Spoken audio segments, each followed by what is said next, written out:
Hello बच्चों, चलिए प्रश्न को देखते हैं। प्रश्न में दिया है हाइड्रोजन परमाणु की मूल अवस्था में ऊर्जा -13.6 इलेक्ट्रॉन वोल्ट है। इसे 10.2 इलेक्ट्रॉन वोल्ट ऊर्जा दी जाती है। यह किस ऊर्जा स्तर में पहुंचेगा? इस प्रक्रिया में अवशोषित फोटोन की तरंग दैर्घ्य कितनी होगी? प्रश्न को हल करने के लिए सबसे पहले हम प्रश्न की मुख्य अवधारणा को देखते हैं। मुख्य अवधारणा में हम देखते हैं कि हाइड्रोजन परमाणु की ऊर्जा स्तर ये n=1 ऊर्जा स्तर है, ये n=2, इसी प्रकार n=3 व कोई उच्च ऊर्जा स्तर है, ये n बराबर अनंत ऊर्जा स्तर है। अब हम जानते हैं कि किसी nवें ऊर्जा स्तर की ऊर्जा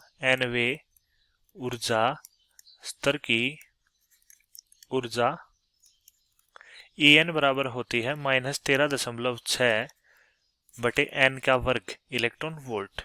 तो यहाँ n का मान रखकर हम किसी भी ऊर्जा स्तर की ऊर्जा का मान निकाल सकते हैं। तो n का मान 1 रखें, अर्थात प्रथम ऊर्जा स्तर की ऊर्जा हो जाएगी -13.6 इलेक्ट्रॉन वोल्ट। इसी प्रकार n बराबर 2 रखेंगे तो E2 बराबर -3.4 इलेक्ट्रॉन वोल्ट। इसी प्रकार E3 बराबर -1.51 इलेक्ट्रॉन वोल्ट। इसी प्रकार किसी भी ऊर्जा स्तर की ऊर्जा का मान ज्ञात किया जा सकता है। अब हम प्रश्न का हल देखते हैं। हल हमें दिया है हाइड्रोजन परमाणु की मूल अवस्था में ऊर्जा, जिसे हम EI मान लेते हैं, -13.6 इलेक्ट्रॉन वोल्ट है। अब इसे 10.2 इलेक्ट्रॉन वोल्ट ऊर्जा दी जाती है। तो कुल ऊर्जा E बराबर हो जाएगी EI प्लस 10.2 इलेक्ट्रॉन वोल्ट।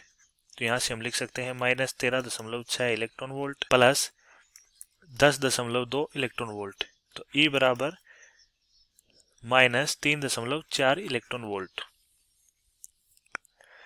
जैसा कि हमने मुख्य अवधारणा में भी देखा कि E बराबर -3.4 इलेक्ट्रॉन वोल्ट n बराबर 2 ऊर्जा स्तर की ऊर्जा है, या फिर हम इसे En बराबर -13.6 बटे n के वर्ग इलेक्ट्रॉन वोल्ट में ऊर्जा का मान रखकर ऊर्जा स्तर को ज्ञात कर सकते हैं।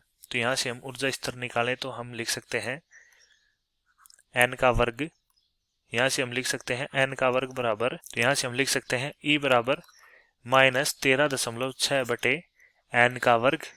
तो E का मान हमने निकाला है -3.4 बराबर -13.6 बटे n का वर्ग। माइनस माइनस से कट जाएगा, तो यहाँ से n का वर्ग बराबर होगा 13.6 बटे 3.4। तो यहाँ से आ जाएगा 4। तो n का मान हो जाएगा 2, अर्थात -3.4 इलेक्ट्रॉन वोल्ट दूसरे ऊर्जा स्तर की ऊर्जा है। अब हमें अवशोषित फोटोन की तरंग दैर्घ्य का मान निकालना है। तो चूंकि हम जानते हैं ऊर्जा व तरंग दैर्घ्य में एक संबंध होता है E बराबर hc बटे लेमडा, तो यहाँ से तरंग दैर्घ्य लेमडा बराबर लिख सकते हैं hc बटे E।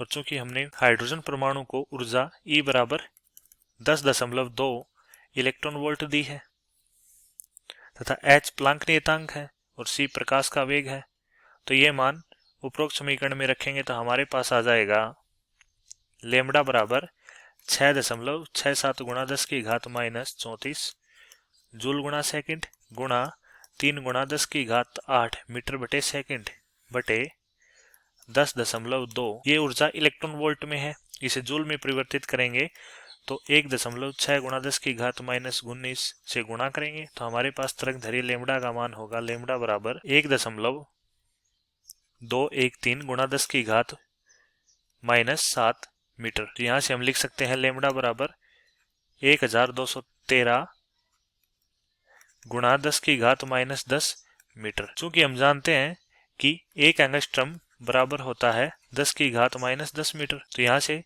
तरंग दैर्घ्य लेमडा बराबर हो जाएगा 1213 एंगस्ट्रम, अतः अवशोषित फोटोन की तरंग दैर्घ्य 1213 एंगस्ट्रम होगी। मैं आशा करता हूँ कि आपको समझ में आया होगा। धन्यवाद।